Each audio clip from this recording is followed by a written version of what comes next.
600,000 prisoners are released from prison every year. And all we talk about is the recidivism rate, highlighting failures. But this is a new time now. It's time to celebrate. Time to admire. Time to honor those who got out of prison and never looked back. Doing something with themselves and their lives while giving back. This is the Reentry journey. I am your host, Corey Seals.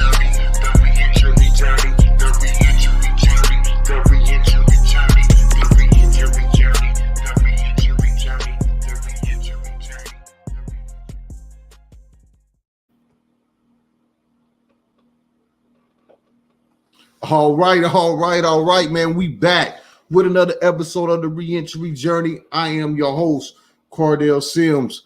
And today, we got a guest today that have been through the fire, had us run in with the law, prison. But, just like we always highlight the journeys and we highlight the success. We got another successful story, another person that's out there putting in the work, that's grinding, that's doing everything that he can to attack recidivism and live a prosperous life for themselves as well. And so with no further ado, I'd like to welcome to the Reentry Journey our guest, Mr. Robert Haywood-James. How you doing today, man? How you doing? I'm doing amazing. Thank you for having me. Oh, man, I appreciate you being the guest, coming on and sharing your story and your journey. So let the people know about who you are and where you come from in your journey. My name is Robert Haywood-James. I am originally out of Denver, Colorado. Come from Aurora, Colorado, just like pretty much the neighborhood area of Colorado. Grew in a lot of poverty-stricken type areas, low income. I mean, you name it. And just at an early age, instead of having family and home, I had gangs in the streets, right? That led me to my beginnings of art incarceration. Fast forwarding a little bit, got into middle school, high school, still was being a knucklehead, was still out committing crimes. I mean, I don't like to get too specific sometimes because the trauma's still real, but right. Just doing what I learned. I like to tell people I come from first, second, and third generation hustlers, pimps, whatever you want to name them. That's where I really come from. Fast forwarding a little bit more into the high school era, when I turned 18, my first jail was Boulder County. After that, I was in the system. Before too long, I was already in prison. I was 23 years old.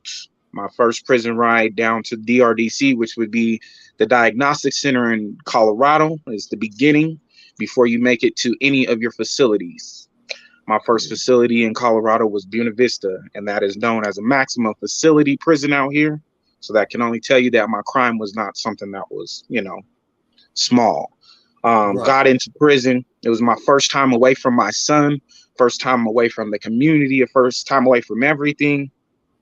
And I sat there, and my immediate goal was to focus on my attitudes, my behaviors, and just trying to figure out how the fuck did I end up here? Excuse my French on that, but that was the question I had to answer or ask myself, Once I start looking in deeper, it start becoming all about addiction and behavior. Addiction does not have to be a substance. It does not have to be a drug. It can be something so small as getting out of prison and going back to the same area. I got out my first time, met my mother after 23 years of separation. I mean, got with a beautiful organization called Second Chance. They start helping me with my peer mentors path, everything like that. Everything was going good. I failed because I went back to my neighborhood. I went back to the things that I felt comfortable with because I had made a sense of success, But I had failed to realize that when you are getting out of prison, you have to change. And you cannot just change one little thing and think you're going to backslide and dip and dab and, that old stuff. So I was in the halfway house, like I said, everything was going good. And I start lying to myself. Start telling myself I could do this and I could do that, and still try to, how do they say, pretty much fake it to make it, you know? And Right. it wasn't working in the halfway house. They start taking my passes to see my son. They start taking my privileges to go to school. They were taking my privileges just to go down the street, and I wasn't okay with it. So um, they were pretty much fed up with me, sent me back. On top of that, I got an assault charge on a police officer at that Mm. time. So that only aggravated it even more. Okay. They sent me back, and my sentence was 5 to 16 years, and he went with 10. Oh And yeah. yeah, it really hurt me. It really hurt me because I had just got out, and I just got so many blessings in my life. And then you How, get hit with a 10. what's wrong with you? That's the question. What's wrong with you? Any Right. man or woman is going to say, man, what's wrong with you? It's the very question I ask these men and women right now when I see them going back or I see them relapsing. But I really come to understand, when we get out of prison, do we have any true reason to come home, and let alone come home, but stay home? And when we find out why we stay home, are we going to learn how to maintain those things? Mm. See, when we talk about behavior and addiction, and this is the part I love, this is why I really went into it. When a person starts using a substance or drinking alcohol, they will do anything in their world to get that. Do you understand? Manipulate, lie, deceit, pain, all those things. Maybe some good stuff, but what comes out of like good out of manipulation? But the thing is, just as us being formerly incarcerated gentlemen and women, we must understand all the things that we were doing that caused harm or pain or any of those things while we were out here. What can we do to turn those behaviors around and pretty much, rechannel our anger, rechannel our stress, rechannel that substance dependence in our mind with a workout or a smoothie in the morning? And these aren't easy things to do because we've already been conditioned. Let's start there. We have been conditioned in a place to where desensitization is true, down to the way we wear our clothes, to the way we order food through the mail. I Mm. love that my wife cooks for me every morning, every afternoon, every night as a routine, but I get to choose what I eat. I get to choose what I drink as far as wanting to be healthier. And they always tell you, if you want to really make change in your life, start with how your attitude about life is, Mm. right? Right. I challenge myself to really look back at, am I doing things that are going to be not just beneficial for myself, but for those around me? Let's think about education. So many of us want to be doctors or lawyers or whatever. We want to have the highest degree. But are we actually teaching people while we're getting the highest degree? Or are we going to wait till we get the highest degree? I sit Mm. in rooms with doctors and lawyers and politicians and stuff right now in Denver, Colorado, talking about ways to help formerly incarcerated individuals and their families heal from the pain. I don't want to say too much anger because that I don't want, I don't want too much crazy negative in there, negativity, but Right. just of the societal structure. You know, if somebody is getting out of prison, getting out of rehabilitation, in any kind of return to society, let's start there. They are going to need help to rebuild those skills. It doesn't matter if it's financial. It doesn't matter if it's just spiritual, whatever. Right. Just like an addict recovering, people coming out of prison need that support too. And I mean, when they're trying to put themselves into a field where they don't want lived experience anymore, they want to just use a textbook answer to solve me and your problems. And that's what we better take. I liked how you had talked to me. We had that conversation about being comfortable to say anything we want to say. Right. We have a problem in our system right now about that. We don't want to talk about the uncomfortable things. We don't want to talk about the domestic violence that goes within your homes, or the drug abuse, or the things we've sacrificed, or the things we still have to do in order to survive out here. And it's real. And how this all falls back is it becomes a mental health thing. I read a lot of books, and I know you do too. Stephen Covey talks about how things are created. Everything is created mentally first and physically second. And a lot of the times when we're doing things, we are thinking so far in the physical, we forget how we mentally created that situation.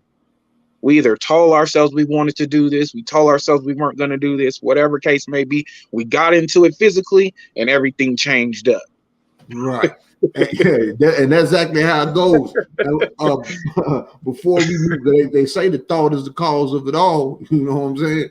And so, but you're right though. You don't, and I guess that'll be the hindsight part. When you get after you get in that situation and you there, now you got to look back like, man, how did I get here?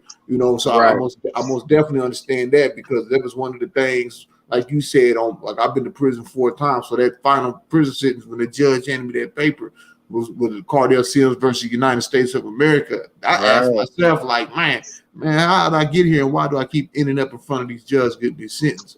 And that was my checking moment. Like, you the reason why. You gotta, you know what I'm saying? You got to start doing something different, start changing. But I want to go back, because you're talking about when you got out the first time that you got into the program and you was getting this help, but you was doing good, and it's kind of like your pride, maybe, in the sense, so you got puffed up in your own conceit, and you went back and went to the old neighborhood and started hanging out. What's the importance? I ask this because all the times, there's no lie, every time I got out of prison, went back.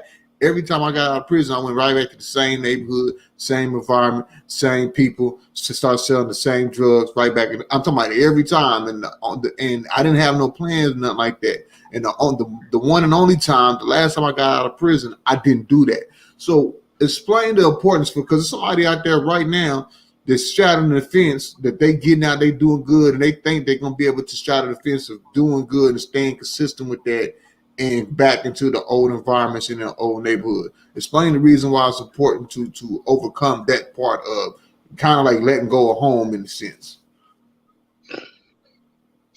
It's a cultural thing. It's important. It's very important. Let's start this way. You are leaving an environment to return back to an environment. Okay, we are all organisms, and we react to our environments. When I went back to my neighborhood the first time with all these badges of honor from another environment, my environment did not accept those as badges of honor. They thought I was a weirdo, or they thought I was a nerd, whatever case may be. Mm-hmm. But when I was back in that environment, all those badges of honors that I had within my environment got back up here. You know what I mean? So all that stuff that I just did in the community, to them didn't really matter. It was more of, hey, you're back home, and this is what your role is, and this is the kind of leader we look at you as.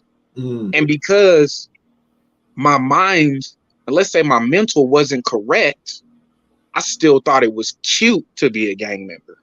I thought it was still cute to pick that up or do that, and I could still go run back over here to this side of the environment and stand in front of everybody and just say, don't do it. Right. It doesn't work like that.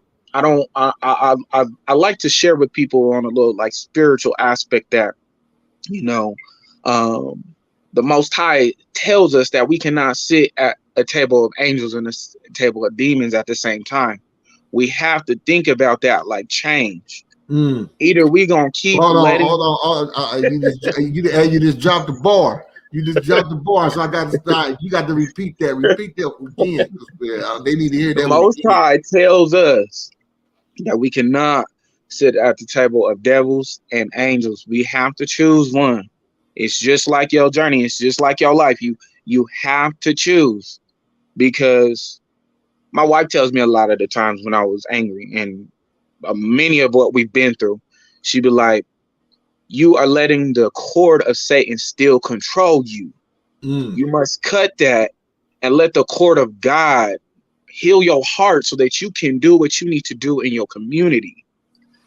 And I thought about stuff like that. And I mean, this is before I met her, but her just being in my life and being a, how can I say, a confirmation that this journey is correct. And by the way, everybody, it doesn't mean to get married, but go find yourself, seek yourself, because your partner should be your whole, not your just equal, right? Right. But just getting back to that, when I got out this second time, what I realized, the parole officers asked me what I was going to do. And I said, well, they said, Robert, what are you going to do differently this time? I said, everything. The woman was like, can you get more specific about it? Can you I said, no. I'm doing everything different. Because if I go back to one thing over there, I mean, just one thing, I'm opening up the door, not just for Satan himself, but myself, my worst enemy, to backslide and say, Right. oh, this is okay.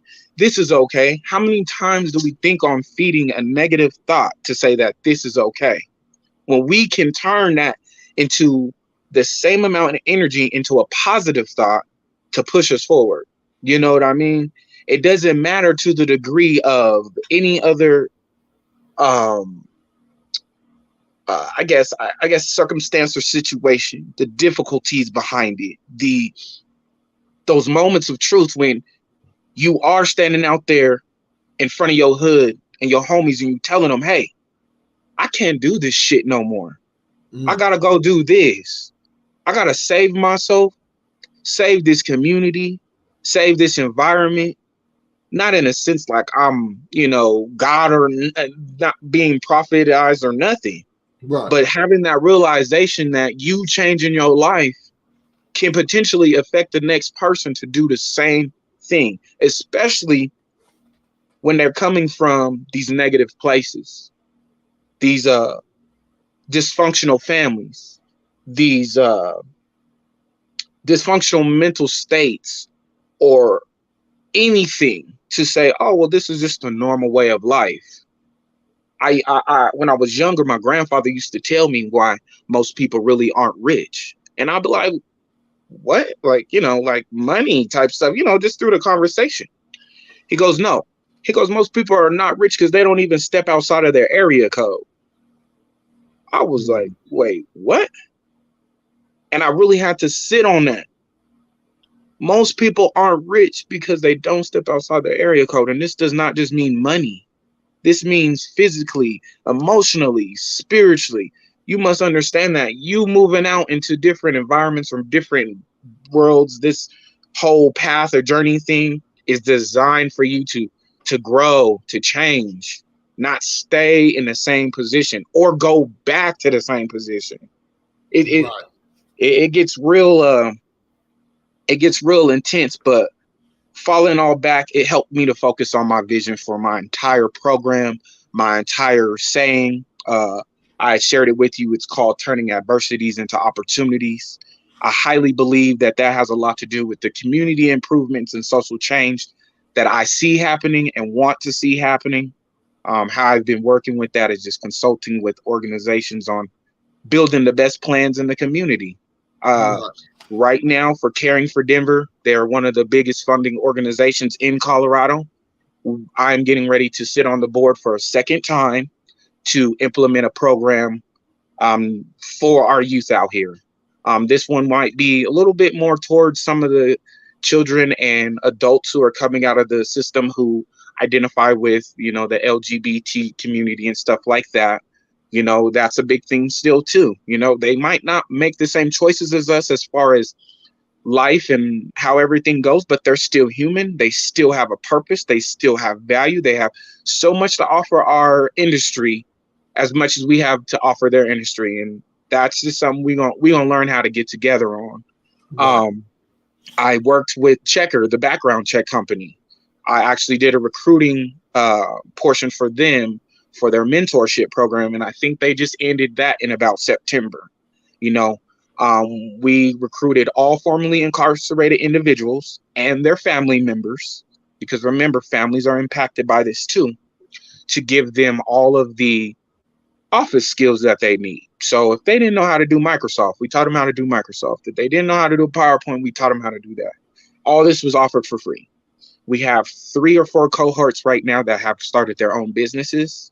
I think one's a trucking company, another one is a moving company, and I think a girl started her own uh, sock company. Like it was just the thought process of teaching people how to do something and then being able to go do it, and Right. this has a lot to do with removing yourself from that environment, from that attitude or that behavior, and especially pushing potential on people. See, we kind of push potential in a fear tactic, like, oh, well, if you know more than me, then you could potentially take my job, or you could, whatever. Right. No, potential should be a thing that helps people grow. So whether me and you have the same knowledge, or you got more than me, or I got more than you, how are we going to come together to collab to figure this stuff out? So we're not just creating more children. We're not just creating more adults. We're not just, you know what I mean? We're not creating more problems. We're creating thinkers. We're creating solutions to these problems that we face for real, and not one man's going to save the world. That's why I'm grateful to be on this podcast with you. And I'm just grateful for the work you do. And actually, I wanted to share with you a couple days before you had actually reached out to me and everything. There has been a lady outside of the group that we are part of on Facebook that me and you originally connected through. Her name is Janice Burnett, I believe.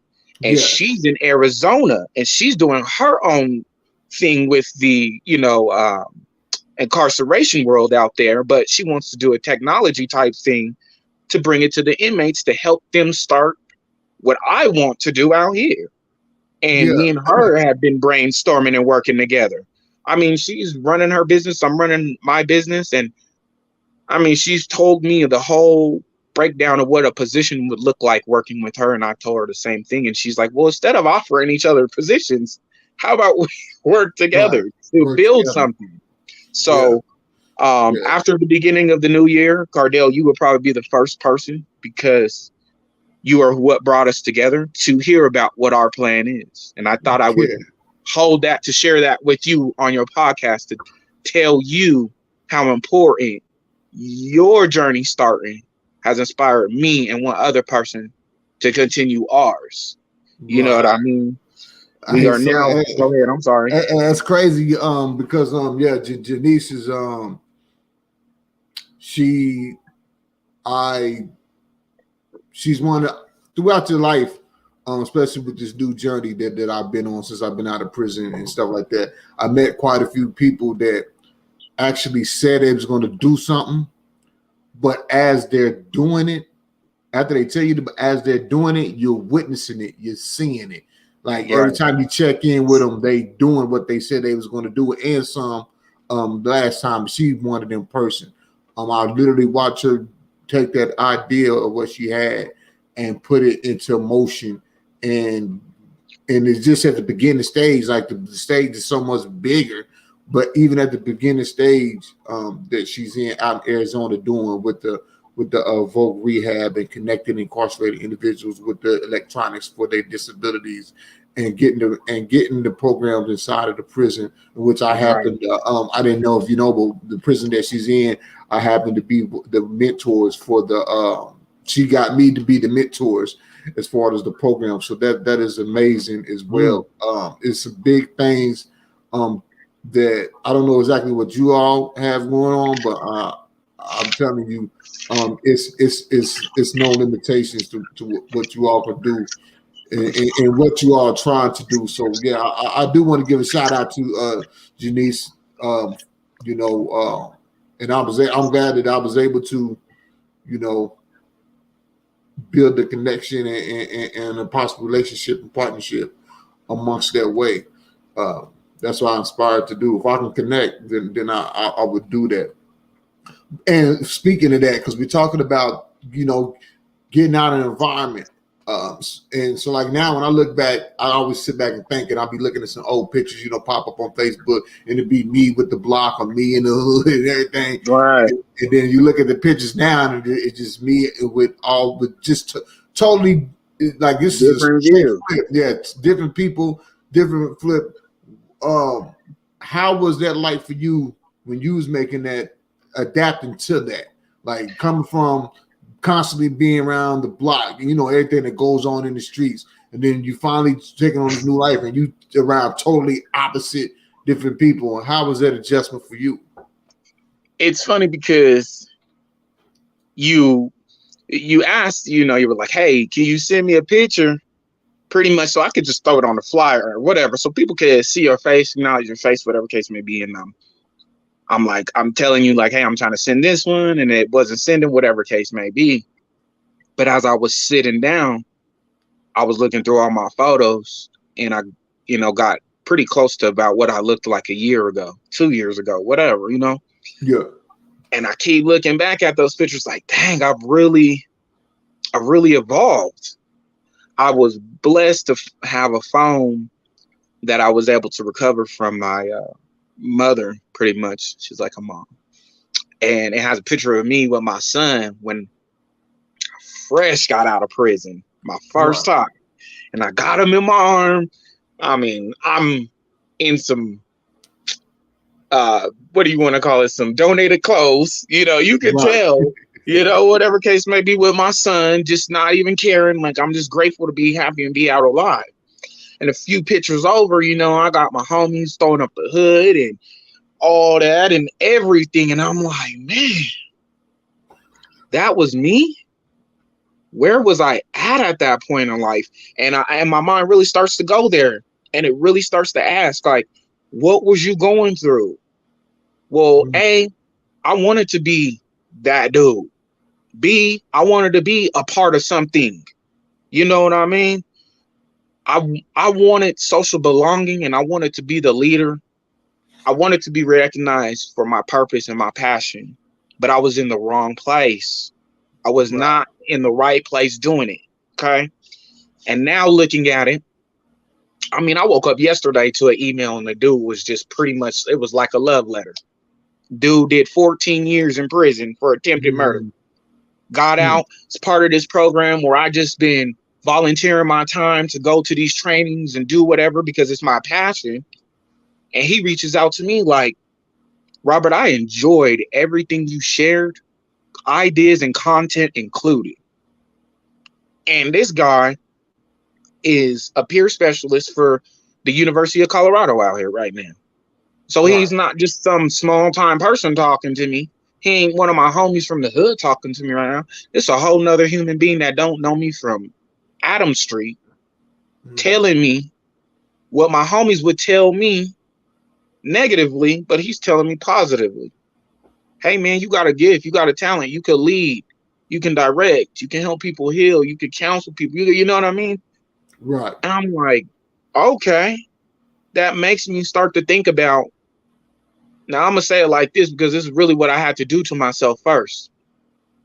I had to think about my network being like my hood. Who was my OG? Who was my little homie? Who was my partner? Who was that girl that was gonna go? Who was that dude that was gonna go? Who, you know what I mean? It's so sad that I had to use that, but I used it in a way to start identifying everybody in my professional network. And once I did that, I was able to be way more effective about the people I've been outreach to, even talk to. Because either I was going to move forward with these people or they was going to shut a door. Just like in the neighborhood. You got them homies that are all for you. Soon as it go down, ain't nobody there for you. You calling mom on the phone talking about, mom, I need the bail money. You got to need the bail mama on the phone. Everybody else vamped out of sight. Let you start. Let the little homie on start. Then you got your homies who is gonna go for you. You whoever to them, but they look up to you so much they don't care about the moment of fame or fortune or nothing. They hear prosperity in their mind and they see you as a big homie for a reason. And also to throw that out there to us who are still big homies and we gotta do that. We have to think about what level of responsibility we have in our hands. Are we going to guide these kids into thinking that this is still cool? Or are we going to try to tell them like, hey, I did that and that's not it. Here are other things you can do. I love it because I was about 19 or 20 years old and it was like one of my first hood meetings. I felt so You know, oh, I'm a big homie there. I could be over here in this section. I could go talk with them, you know. But he, one of my big homies, he goes, I don't know when it was okay for any of us to be stupid. Hmm. And I said, you know, like in the sense, we all looking like, what are you talking about? None of us are stupid. He goes, which one of y'all in here trying to pursue a degree to change your life? And no one could answer yes. And that even motivated me to look at my big homie in a different light. He did not want this life for me. Right. He already was trying to push me in the right direction. He knew what his job was. Are you over here in the hood? But still, man, you got enough potential to get up out of this thing and change it, not just for yourself, but everyone. And when I got over into the professional network, I share that story a lot with some of the groups and support groups that I go to. I show them how some of your bad attitudes and patterns can actually be changed or evolved or developed to do something good with. That falls all the way back to the addiction process, the behavioral disorders, the mental health. When you have such a bad, depressive, anxiety-ridden mind, slow down and figure out how you could channel all that anxiety, that pain, that anger, that stress into the world and do something powerful to change it. And I mean, we don't have to do nothing grandiose. We don't have to be big time, whatever, when we do it. It's just about starting to do it. I love how your whole situation's all about the journey. When we step back, we must understand that a journey, it's never ending. Right. It's never ending. You That's just what I keep tell going. people. That's why I tell people all the time, like, man, this is part of my reentry journey right here. Yeah. Like, this is part of it. Everything that you see me doing from this point out is part of my journey. It's gonna be what after prison, after I made this transformation, this change, this mindset shift, and started on this journey of I ain't gonna necessarily a new person in the sense, but just a new way of thinking. With a vision. Once I learn how to utilize all these attributes that I possess and utilize them in the right way, like this is forever going to be my journey. No matter what I do, if this podcast blows up and it becomes a big podcast or whatever I do, this all is going to all be a part of the journey. My only thing is from this point on is to never add a prison or a jail stint nowhere else along this. You know what I'm saying? I'm through. They don't need to be a part of my journey because I don't been to have my life in this. You know what I'm saying? Now I'm trying to spend the rest of my life. I'm in my 40s. I'm in my mid 40s. I'm 44. Right. I'm trying to rest my time out, utilizing my purpose, you know, and that's helping others grow, uplifting. My duty is to uplift and follow humanity. That's just what it is, point blank period. Whether I'm going back into prisons, whether I'm doing prison prevention mentors for the youth, right, starting a nonprofit, going back into the neighborhood that I helped destroy, putting on events, trying to build real estates and learning centers and stuff like that in the neighborhood back on instead where the block at. Now I'm trying to put learning centers there and take some of the land and have people build up business and, you know, build the value back. Whether it's all that's all part of my journey. I don't want to see jail or prison in that. And that that takes that shit. You know, you don't ever. When I give a shout out to Hassan Latif, he is a man who recarved and rewrote the name of the Reentry game out here in Colorado. And I look up to that man 100%. I don't care what no one says about him. It's a drive in the mind that's legendary that you got to have in order to see this stuff come to fruition. But in his book, Never Going Back, he tells you why he never went back. Because he had too much things to do out here. He had too many haters that hated on his game, or he had too many people who told him no. And every time somebody told him no, all he heard was yes. He was literally probably sitting in front of people in the government and they were like, yep, nope, we're not going to fund your program. He was like, all right. and kept going because he knew that the only thing that he could go back to if he quit was prison. And That's that's it. how I'm looking at this right now, man. He told me one day out of his mouth, like I said, we have a personal bond, not just because of what he has done for me, but also, like I said, meeting my mother after 23 years, Second Chance had a big part of that. So they know my reentry journey better than anybody else, you know. Right. He used to tell me, he says, the only person that limits you stares back in the mirror every single day. And what was the brother's name? Hassan Latif. You can look him up on LinkedIn, Facebook. This is the Second Chance Center right now. He has took a step back. You know, he had surgery, things of that nature that's brought him into that situation. Khalil is actually the new program director. He's somebody you can find on LinkedIn. I have a few brothers that I stay connected with that are pretty much, I call them like the grandfathering care managers, you know, because when I first start going there, all those people that were there when I started are pretty much moved on. Their journey has continued. Okay. You know, so it's very inspiring. It's very inspiring to see all of the first cohorts pretty much of his organization up and doing things after 10 years, because that's how long they've been around, right? I told you I'm incarcerated. They have flourished. They have done so much more. They have housing projects, transportation things, financial literacy classes. Speaking about that, one of my best friends, he's in one of those crowdfunding co-op things right now, and he wants to bring that to formerly incarcerated individuals or families, not because this is people trying to pyramid scheme you or any of those kind of, no. I literally used it as a way to get startup capital from my business, and it's crazy. But all of my money that I truthfully make, you know, pretty much at the end of the year, the IRS does all that kind of stuff. Just because of my religion, I am a Muslim, and we do zakat, you know what I mean? Which is our charity. So what my plan and what it's been already in effect is all of the money that I'm making out of my crowdfunding situation that does not go to my business literally goes to funding educational means into the community. Like if somebody posted something about donations on Facebook and I feel really drove about helping you, I'm donating. And that's what it is. I don't need a tax write it off. I don't need you to keep a receipt, nothing. I did that out of my own passion because I want to see something thrive. You know what I mean?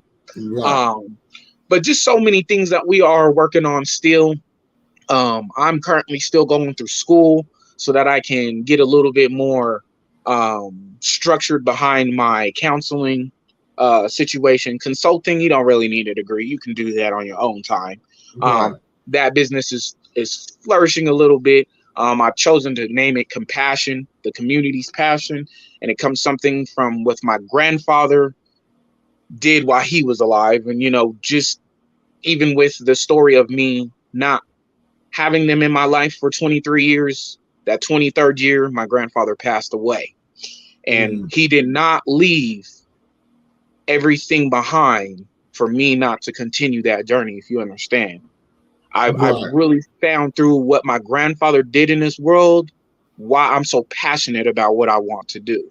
So I'm trying to keep that alive, you know what I mean? But I got to get those skills. I got to still get around people who's already been doing this. Being on a podcast was probably one of my number 2, number 3 goals, because I know what it's going to do. I know what it's going to help. It's not about me and you. It's about us and what this journey is going to do for everybody around us. And I'm trying to get over here right now with Second Chance right now because, like I said, working with Caring for Denver, they're doing a lot of grants right now. And I'm trying to come at them right now with something that's unique. I want it to be unique because I don't want it to just fall under the system out here as another reentry program, another self-help program, another we have all to offer you, but we can't help you because you don't fit this criteria. You know what I mean? I want people to come into this program with compassion and understand that we are here to build lifelong relationships that are designed to help us become better people. Like, that's it. I'm not. That's not that's important. That's important that you do that because you're not shutting no one out. You see what I'm saying? Like you leaving it like I don't care who you are. I'm not going to shut you out. And I did that same thing with my program that I get on the Inside Reentry Academy. Yeah, I see. I didn't want to I didn't want to connect through the religious service, chaplain services, or anything like that, because now I'm cutting off people. If I go in saying I want the Muslim community, I'm cutting off everybody. I'm cutting off the Christians, people who don't go to church, more signs, all whatever. If I go in saying I want the Christian, or if I just want religious service, what about the people that's out on the prison that ain't got the religious service? You know what I'm saying? I didn't want to do that. I wanted those that wanted to make the mindset shift to get out and take advantage of all the resources. I tell my class all the time, like, when I got out of prison in 2007, it's the first time, and then the last time I got out of prison was 2017. It's a big difference in between resources. And in 2007, you couldn't get you couldn't get nothing. You really had to get it out the mud, and that's why people are like, nah, ain't no helping nothing. I'm going back to the block. What, you know what I'm saying? 2017, I got out. You know what I'm saying? You got all kind of formerly incarcerated people who starting business. They got reentry programs. They got resources. You got other reentry program resources. You got, you know what I'm saying? Then I was like, well, why ain't people taking advantage? That's a mindset shift. So when I created my program, I was like, I'm going to create a program for everybody who's want to make a mindset shift to get out here and take advantage of these resources, this education, and be able to advance and move on with their life. You said in on the bio, when you left the short bio, when you filled out for the when I sent over the email, you had said something about how and why one's education and other things that go with social relationships is important in their life to when it comes to success and failure. And you talking about how you're going back to school and you're trying to get your degree in your school and in education, and you do a lot of reading and research and stuff like that. And one of my keys to part of my success is just education, period. Going out there, getting the education and applying it. Why is that important that you continue to have to educate yourself once you get out on this journey to continue to advance and develop and move forward in life? When I got out of prison, because of a lot of the self-education I chose to engage in, right now, when I've sent my resume to these organizations out here, they're like, oh my gosh. They're like, this looks amazing. You would be a perfect fit for this position. When I get into the interview, what changes their mind is that I don't have that master's degree to follow up with it. I don't have too much of the credentials that a person in, a free society would have. But I did one thing that was real smart. Everything I learned, I had that teacher, instructor, or whatever sign off on it. Okay. I walked out with about 3 or 4 memorandums or memos pretty much that they typed up because I asked them for it. And I remember one of them too asking me, they were like, what do you need me to do this for? This isn't going to help you. See, but they don't think like that. It was going to help me regardless. Because when I get out and I'm now doing that and I'm talking to people, they're like, where'd you get this education? I said, well, when I was sitting in prison, I self-educated myself on the things I truthfully wanted to learn. So that when I got out, even if I was 10 years behind, I would still be 10 years ahead. You know what I mean? I would fall right into whatever, because at least I self-educated myself enough of that time to research the newest ACE studies about children, or the new things about attachment disorder, or anything about anxiety, even to the degree that when I was at Lyman, I worked real close with the social worker to do a little bit of work with the inmates, which was all about chemical imbalance, substance misuse, you know what I mean? Everything that a free society talks about right now. We are just incarcerated. But now that I'm moving a little bit forward as far as of today, I literally, like I said, I take trainings that are I'm very illicit, like a reader. Right. I know what those trainings are doing. Everybody else is standing behind me like, man, that's a waste of education, or that's a waste of time. Yeah, I bet it is for you. See, prison taught me something valuable about time, to be patient because it will serve you well. It will It's so serve real. you well, right? And I've been out and I just been patient. Along with everything doing differently, that was something I didn't do. I wasn't patient, but now I am. And Yeah, I don't care to take a class for 7, 8 hours a day because I know what it's about to do for me. man. I'm Versus, telling you. I tell people all the time, if you don't learn not one thing in prison, one thing you're gonna learn is some patience. I ain't met not that person that been to prison ain't got no patience except for my little brother. My little brother, only person I know that done some prison time and still ain't. I'm like, man, you ain't got no patience. You done a lot of prison time and you still ain't got no patience. Outside of him, I don't know not one person that prison hasn't taught them patience.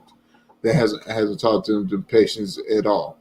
Another thing I want to talk about and bring up is when you had sent me the bio, it says, I always say this. This is one thing that I learned and always stuck with me. Reflection is the business of man. yes, Reflection is the business of man. And so you said something and you said the time spent reflecting is the best tool to effectively realize that you can overcome anything you put your mind to that you are living right. through. Explain that reflection process. Where this came from was more of a spiritual root too. Uh-huh. Um, for instance, Christians make prayer, Muslims make prayer. It's time spent on focusing your mind on something higher than yourself.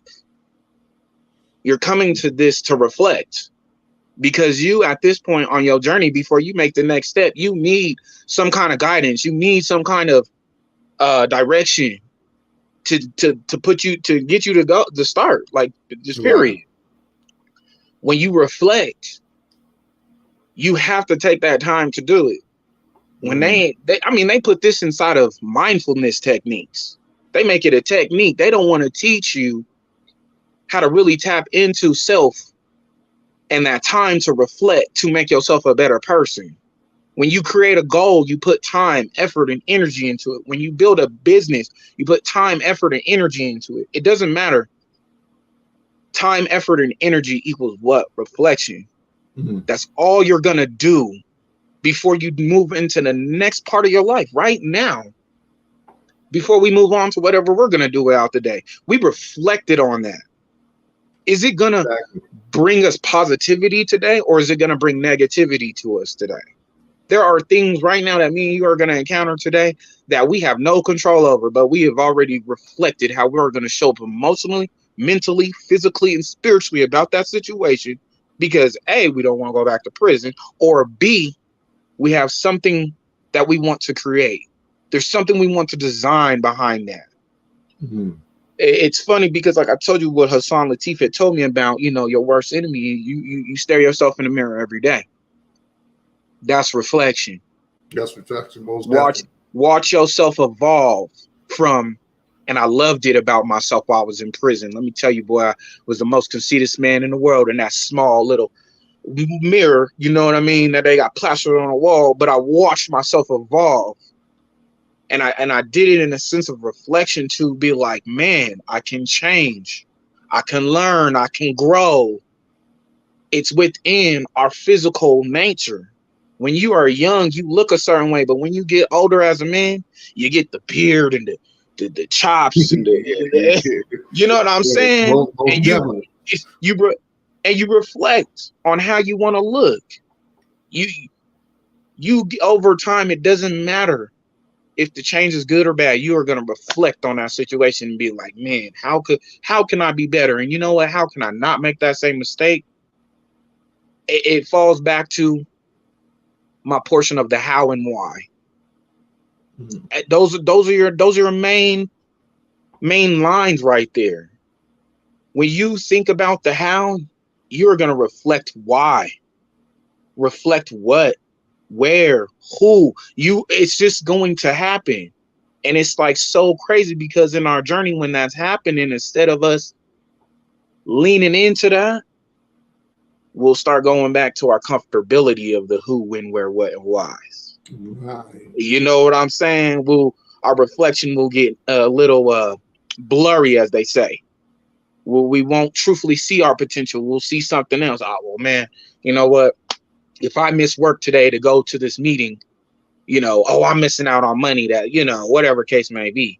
But you're missing out on an opportunity that could potentially down the road further your career. And that's the craziest thing in the world. And it's a moment of reflection. It falls back to your attitude, your behaviors, your family, your social support, down to your down to your financial plan. You think about those things. Because Cardell, seriously think in your mind when you reflect about every time, and I'm not saying it happens now, because, we're at that point where we don't want to go back. But Right. you would be like, man, fuck this. I'm about to go back today. Yeah, it was a time. Okay. It was a time. It was a time that honestly, on this last, I got out of prison last time. I haven't had them thoughts. I'm explaining to you why. Because I tapped in so much on that time I did the last time on everything that I want to do and learning and educating myself and creating the vision and all that and writing all this down and looking over it every day to where, I'm seeing this every day and engaging myself every day, that when I walked out, I had a blueprint and a plan.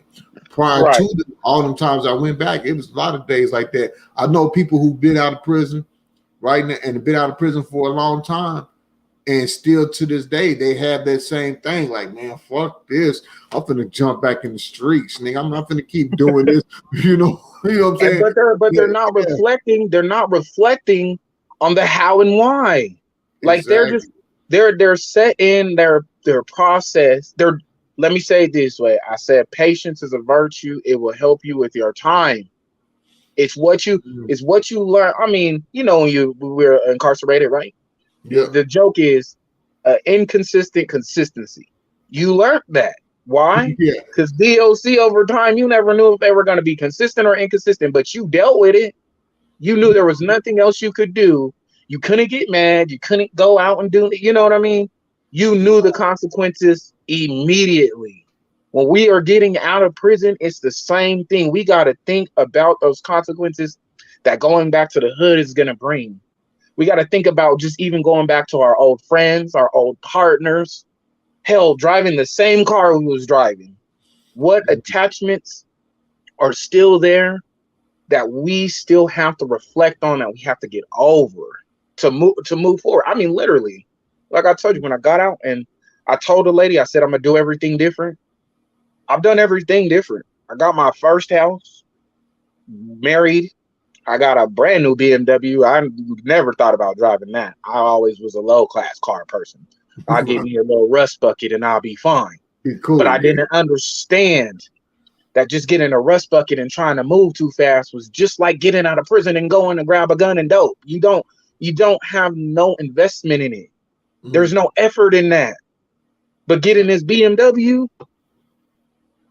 I got to do everything. I got to think about insurance. I got to think about how long it's going to last me. Even down to just dealing with BMW, I had a tire get messed up and stuff like that. It's a chunky fine, let's say that. They're not no cheap cars.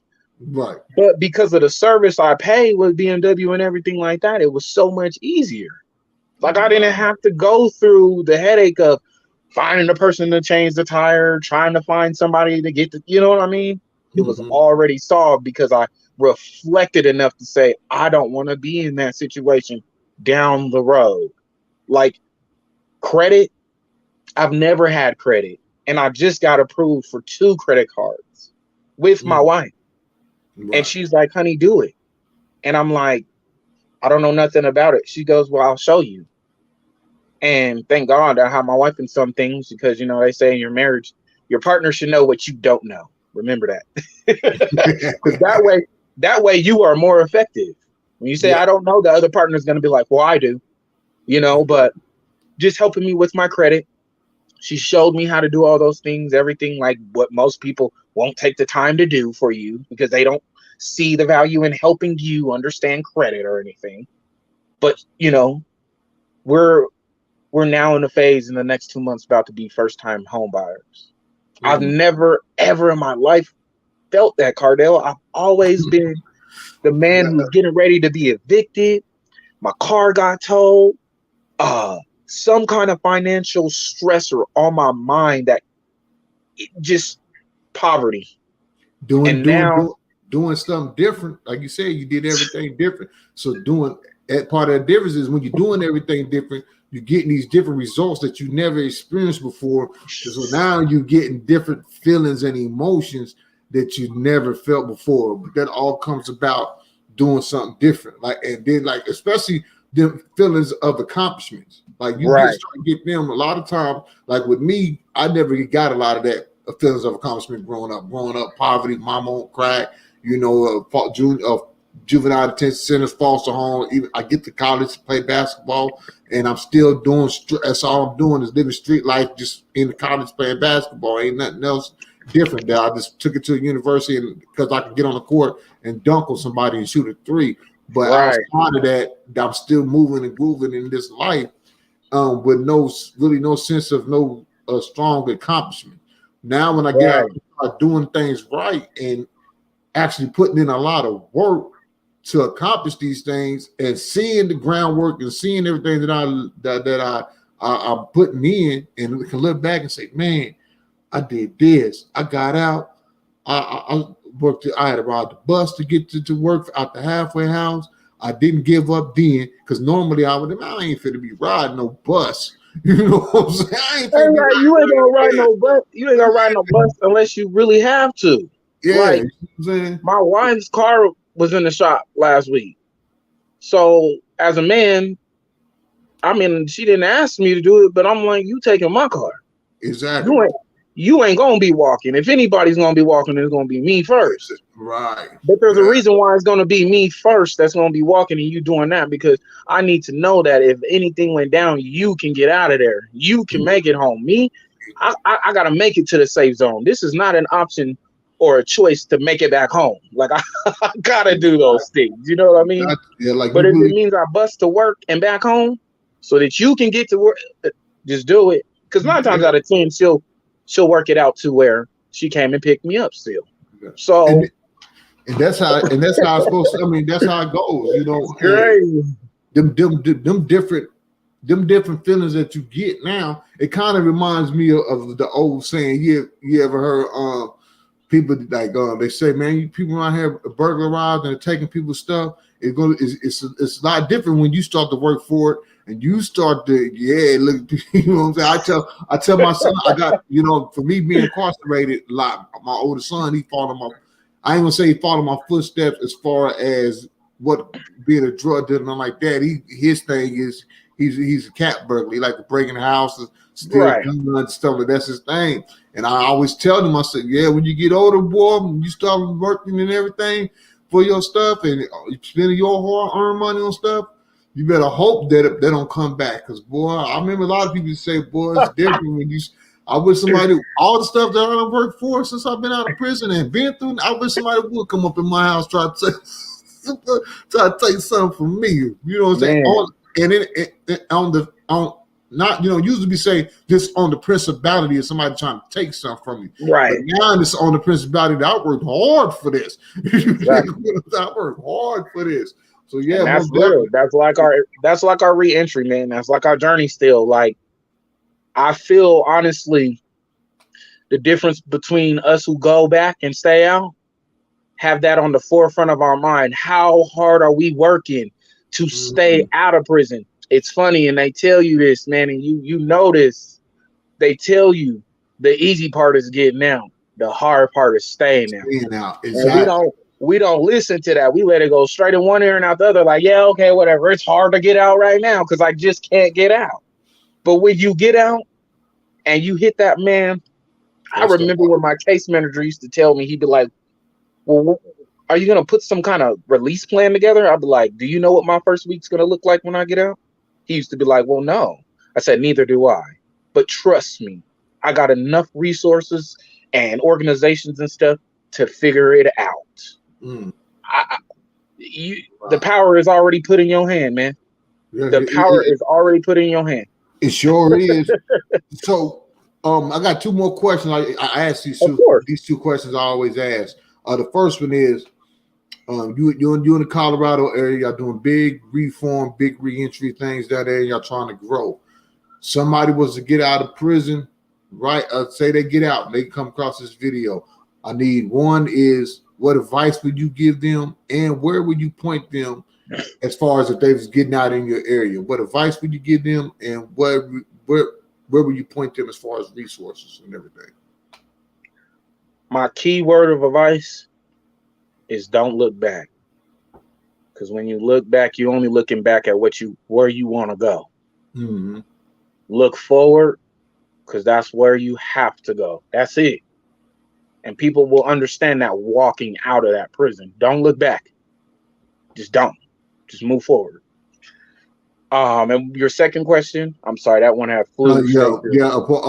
As far as the advice, and then also if they was getting out in your area, where are some of the places for good resources for them, or good positive places for formerly incarcerated? You getting out, you trying to do something different. You need some help here and there, or you just want to be around positive, productive people in your area. What are some of the good resources and places for them? Second Chance is definitely Second Chance Center. They got 3 locations, and they will be one of the number 1 resources out here in Colorado for the reentry world. Second to them, if there's any women, empowerment is a real good way for them to go. I actually have a cohort. She does a lot of peer recovery specialist stuff, and she came from that for women. So I'm in agreement with that. Cross Purpose is another place. They're more Christian based, but they still focused on helping formerly incarcerated people get back into the community, feel the sense of belonging. You know what I mean? Like, that's really huge. There are a few more up and coming reentry programs that are big, that are still in the making. So we're working on networking with them.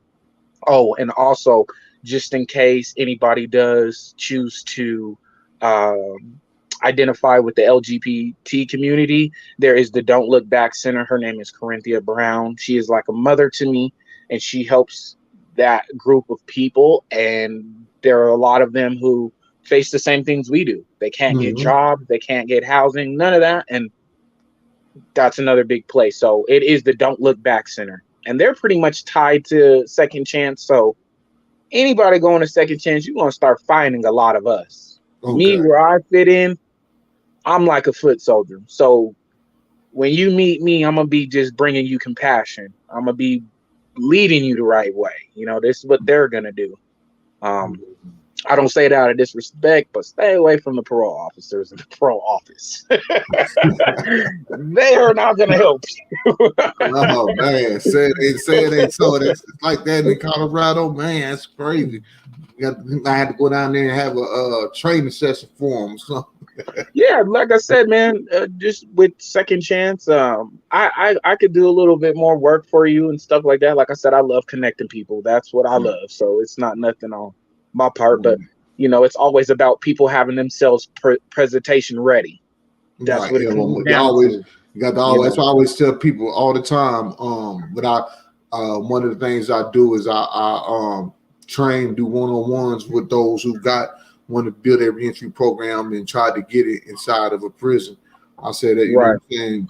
You just got to really be prepared. Every time I walked in there to a meet, every time I got the opportunity to get in the door and do what I needed to do, I was always prepared. Speaking, I ain't even worrying about the speaking part. It's to having the logistics and the curriculums and all this stuff.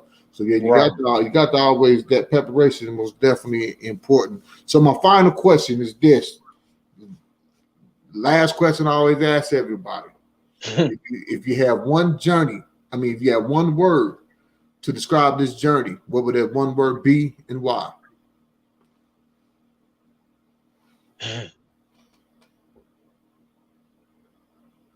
Damn. My word is compassion. That's why my company is named what it is. My word is compassion, because It is what drove me and drives many people to understand each other to create real social change. It's when I'm sitting here in my heart, not my mind. Okay. I'm Mm-hmm. sitting here in my heart right now. It beats compassion. That's it. Mm. And like I told you, I broke it down in the community's passion because it's going to take for us to help us. It's crazy. Mm. And just with what we all got going on right now, we're all a community of people right now, and we're all passionate about something. So, Exactly. you know, hopefully I'm on the right road, right? So let the people know how they can contact you. Say they want to contact you, more podcasts or be interested in doing some business or something with your company. How can the people get in contact with you? Right now, I'm working on a lot of the networking aspects of my company. Okay, Okay. I'm in that phase. It's crazy because your first year doing your business, you ain't gonna just come out Oh make no. no. You gotta really do it. But right now, you can get a contact of me. Sorry, that was a tongue twister. Contact with me through my LinkedIn page. That's just Robert Haywood-James. It's going to tell you I'm a community engagement coordinator, which is the high title that I take upon because that's what I do. I engage my community. Like I said, my company's name is Compassion. I mean that. Other places are like Facebook through, of course, your Reentry group. I have a few other groups on Facebook. One's called Circle of Hope. That's a lot to do with formerly incarceration group people. It is a private group because we are focused on trying to get formerly incarcerated people and their families in there. We don't want just anybody right away because anybody can say they went to jail, but we're still working on how to implement citizens who haven't been to jail or Right. incarcerated, right? Mm-hmm. And I'm working right now as we speak on a few other sites to get my business a little bit more structured. But I'll share it on Facebook. I'll share it on LinkedIn. I always share my evolution if that makes sense. I'm always Right. going to be like, hey, here's this, here's that. I think my personal phone number is on my LinkedIn right now. My Mm-hmm. personal email. I do not mind being called personally or being emailed personally. It makes my job possible, right? Right. But if anybody feels like that, they can always refer to my LinkedIn page. It'd probably be the best. I probably need to go look at that one for sure. Okay. Right. No doubt. But LinkedIn be where it's at. I just Yeah, over the past couple of years dedicated myself to learning and studying LinkedIn, and it's been a major me too. Yeah, advantage and opportunity for the things that I'm doing right now. So that's no doubt. LinkedIn is huge, especially if you're in the business field. It's a most definitely must to be able to know how to navigate that. Robert, man, I thank you for coming on, sharing your journey, sharing your story. And I wish you nothing but success, growth, prosperity, and continue to same to be a you. strong representation for a formerly incarcerated individual, changing their lives around and going out there manifesting their vision to be the boss of your mission. Later on down the road, hopefully we end up connecting back around. We can always stay in touch with each other.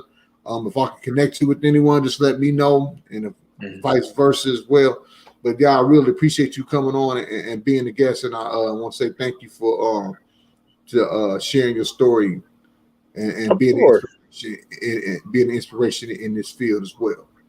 Right. Not just thank you for the opportunity because a lot of people, we look at these opportunities as this, oh, I'm just doing that. No, these are the things that do need to happen in your life. They are the things that do need to transpire so that you can see yourself personally and professionally and where you are going. Like even through this whole hour, I've continued to just sit here and reflect on the things that I am saying to you because it's going to help me be a lot better when it comes to, talking to donors or anything like that to help me with my business. Right. Secondly, like I told you, and I make sure that you understand this. This is not nothing to be like, I promise, but with the God's power within this, me being connected with Janice and what her program and everything like that, God willing, we could come on this podcast and give people something to, be a part of. You know what I mean? Mhm. So Yeah, I say that out of all appreciation. I appreciate you for your reentry journey. I appreciate you for all the time, efforts, and energies you have put into this to make possible for the next of us to continue that. That's about it, man. Oh man, thank you, man. I appreciate it. This is another episode of the Reentry Journey. Those of you out there that's going through it, all I can tell you, man, is to keep pushing, and build your blueprint. And I promise you, it will come into manifest. I'm Cardell Sims, our guest, Mr. Robert Haywood-James. Until next time, y'all have a great day.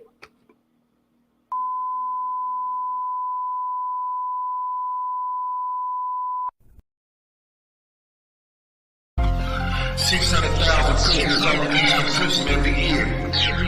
And all we talk about is the recidivism rate, highlighting failures. But this is a new time now. It's time to celebrate. Time to admire. Time to honor those who got out of prison and never looked back. Doing something with themselves and their lives while giving back.